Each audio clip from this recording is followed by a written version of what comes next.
Welcome back to my channel Abdul Matin BLP মোর চ্যানেলের নাম। সবাই সাবস্ক্রাইব করবেন। আজকে আমরা একটা সিলিং ফ্যান কেমন করে বানা হয় তাকে আমরা বিতংভাবে বুঝাবো।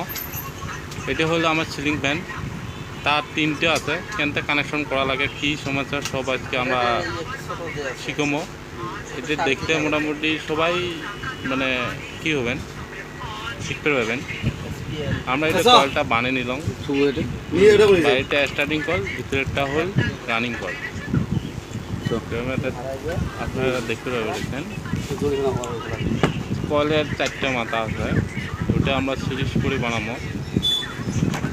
যেরকম চারটে মাথা আছে, চারটে মাথা আমরা এটার একটা কয়েলের 1 নম্বর 2 নম্বর, এটা একটা কয়েলের 2 নম্বর 1 নম্বর 2 নম্বর আছে। এটা আমরা রেড কালারের তার দিয়ে আমরা কানেকশন করে নিলাম।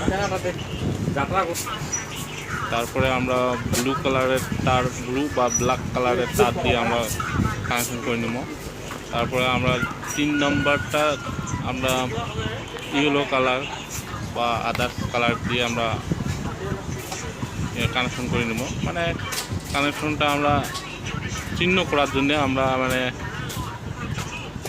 কালার হিসেবে আমরা তারটা কানেকশন করে নেব। তারপর ক্যাপাসিটার কানেকশনটা আমরাও আজকে দেখা দেবো, ক্যাঙ্কুরি ওটাও আমরা শিখিয়ে দেবো।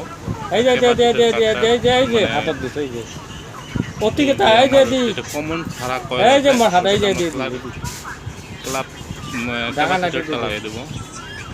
ঠিক আছে, আমরা লাইনের কানেকশনটা ক্যান্সেল করা লাগে, ওটাও আমরা শিখিয়ে দেবো।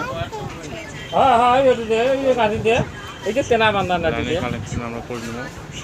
এটা আমরা ফেজ দেবো, এই যে তেনা বানাইছে ওই যে একটা লাইন মানে ফেজ আমরা করে দেবো। ইয়েলো নিকলটা আমরা ইয়েলো কালারের কানেকশন করবো, যেরকম করে আর কি কয়েল থাকে আর কি। আমরা কয়েল হিসেবে দেখা দেবো যে আমার 3টে তার আছে, রেড কালার, ইয়েলো কালার, এটা ব্ল্যাক কালার। আমরা 3টে মাথা বের করে নিয়েছি। 3টে মাথা আমরা ক্যাপাসিটার লাগিয়ে নিলাম। এই ক্যাপাসিটারটা ক্যান করে লাগা লাগে, এটা আমার কমন আছে রেড কালার, ওটা বাদ দিয়ে 2টা আমরা ক্যাপাসিটার লাগিয়ে দেবো।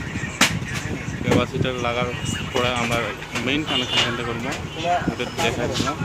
এই যে রেড কালারের একটা ফেস, নিউট্রালটা আমার ইয়েলো কালার লাগিয়েছে ক্যাপাসিটার।